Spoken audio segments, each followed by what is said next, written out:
Hi everyone, and welcome to this video lesson on the 13 British colonies. Let's get started. Your big idea questions today. Why were the 13 British colonies formed, and why did individual people migrate to the British colonies in the Americas? So let's start by looking at this chart of the 13 original colonies. Now, you start with Virginia, Jamestown in 1607, and you go chronologically up until Georgia in 1733, the last of the 13 colonies to be formed. Now, the column on the right shows you the reasons for the formation of each of those different settlements or colonies. What I'd like you to do in a moment is pause the video and study this column on the right and ask yourself, do I see any patterns in the reasons for the founding of the different colonies? Okay, go ahead and pause the video and study this column. Now, what you should notice are some similarities for reasons in the forming of the different colonies. And they can really fall into three different categories. They are religious reasons, economic reasons, and political reasons. So let's look at that chart again. You had places like Virginia, Jamestown, that was originally formed by a joint stock company. The whole goal of the Jamestown settlement was to eventually make a profit. People invested, and the hope was once the colony became profitable, everyone who invested would get their money back and make a profit. You have other colonies here, like our own New Netherland, which became later New York, which was also formed for trade and profits. So that's one common category, right? Economic reasons. Now, a lot of these are formed because of religious reasons. So, for example, the Pilgrims disembarked from the Mayflower at Plymouth in 1620. The Pilgrims were separatists. They wanted to separate from the Church of England. They didn't think there was any hope left in that church. They wanted to form their own church and separate completely. However, the Puritans are the people who formed the larger Massachusetts Bay, and they actually wanted to purify the Church of England. But both settlements are formed for religious reasons. Pennsylvania, the state to our south, was formed by Quakers for two reasons. First, religious freedom for Quakers, and to make a profit, trade and profits. Okay? So again, the three major categories here are religious reasons, economic reasons, and political reasons. Now, just a word about the political reasons. Some of these colonies, like Rhode Island, are formed in part for political reasons. For example, with Rhode Island, you had people who were banished from Massachusetts Bay because they were troublemakers. They were viewed as rabble-rousers, causing trouble. So they went and formed Rhode Island as a place where they could believe what they wanted and say what they wanted and so on. Okay? So religious, economic, and political reasons. This map on the left shows you the three regions of British colonial America. We have New England here in purple. We have the middle colonies, where New York was, in this orange color. And then you have the southern colonies in green. And what I'd like to do is talk for a moment about the major economic activities in each of these different regions of British colonial America once they became established. Let's start with New England. So the major economic activities in New England included fishing, lumber, shipbuilding, whaling, trade, fur trade, and small farming. It's important to note New England had small farms because the soil here is very rocky. The winters are long and cold, and it was not really profitable to develop large plantations like you would see in the South or even in our own colony of New York. All right? So you couldn't really have large plantations with cash crops because that was not going to be profitable with this geography and climate of New England. Now the middle colonies, which are here in orange again, they are nicknamed the bread-basket colonies. And that means that they produced a lot of wheats and grains that could then be used for food. All right, so they're the breadbasket colonies. Now, the major economic activities included trade, farming, lumber, fur trade, and shipbuilding. And that makes sense given all the coastline that you see here and the different harbors. Okay? Finally, the southern colonies here in green are going to have these economic activities. Cash crops in particular. Now, do not tell me cotton. Cotton is not listed. Cotton does not come about until later, okay?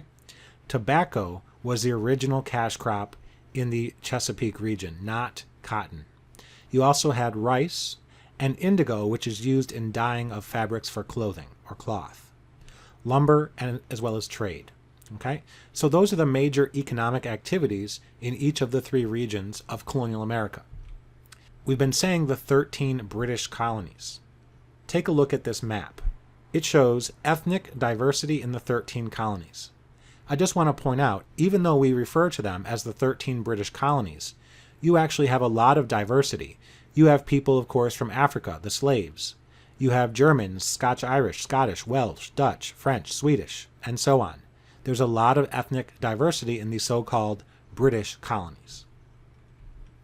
In terms of why individual people came here, some people came here to make a living, to partake in the economic activities that we saw on that earlier map. But there are two groups I want to focus on. Indentured servants were people who came to the New World by having their way paid for by someone else. You see, there was a labor or worker shortage in the colonies, especially in the South, where they had those cash crops, and to some extent in the middle. So they needed workers. Now, a system of indenture developed, or a system of indentured servitude. Here's how that would work. If you wanted to go to the New World, you would sign a contract and have somebody else pay your way because you couldn't afford it, right? So when someone else paid your way, in exchange for them paying your way, you would become an indentured servant. You would work for them for a period of usually 5 to 7 years. You are their servant. You have to work for them. Now, at the end of that contract period, only then will you get your freedom. You get what were called freedom dues, which often included maybe a little piece of land, some seeds, maybe some farming tools to start your life as a freeman. You would regularly see advertisements like these advertising new indentured servants available that people already here, usually wealthy people, could buy. Okay? Now, this system eventually gets too expensive. Okay? So eventually what we see is the formation of the slavery system. Keep this in mind, please. Not everyone who came to the New World did so voluntarily. Some came in chains. And of course, we're talking about Africans and the system of slavery that develops. Now, many people think a bunch of slaves were taken from Africa by white Europeans and then shipped directly here to North America, the 13 British colonies. That's actually not how it worked. Okay? Europeans would take manufactured goods on ships over here to the slave coast, the west coast of Africa. Waiting for them here were Africans who had kidnapped fellow Africans from the interior of Africa. These Africans kidnapped their fellow Africans and marched them to the coast, often in chains, and they traded them for those manufactured goods. So the Europeans would take the slaves that they traded with for manufactured goods, and they would then, on the Middle Passage, ship them to the New World. Now, if you look, the vast majority of slaves do not actually end up in British North America. They end up in Brazil, the non-Spanish Caribbean, and even Spanish America, here in Central America, for example. Only about 4.5% of slaves during this time period, in the early colonial era, were brought to the 13 colonies. That's a much smaller number than I think most people believe. All right? In terms of actual numbers, we are talking about millions of slaves taken from Africa and brought against their will to the New World. For example, just to Brazil alone, 3.65 million were brought to Brazil, which was a Portuguese colony. Right? The Dutch, Spanish Central America, another 1.5 million. And to British North America, around 500,000 slaves were brought to the 13 colonies, the east coast of North America.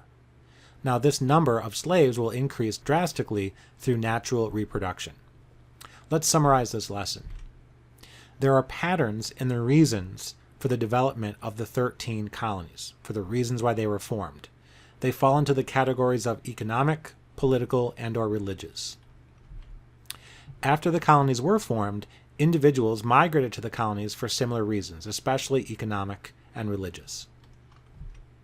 Each region of British colonial America developed economies that were a draw for even more migrants or immigrants. Indentured servants are people who had their passage paid for by someone else and had to work, often for up to 7 years, for the person that paid their passage. They were their servant.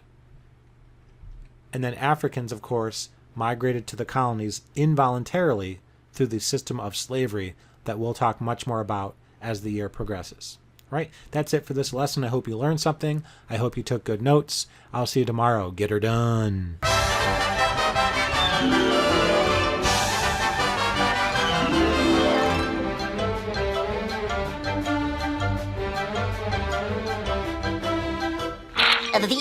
That's all, folks.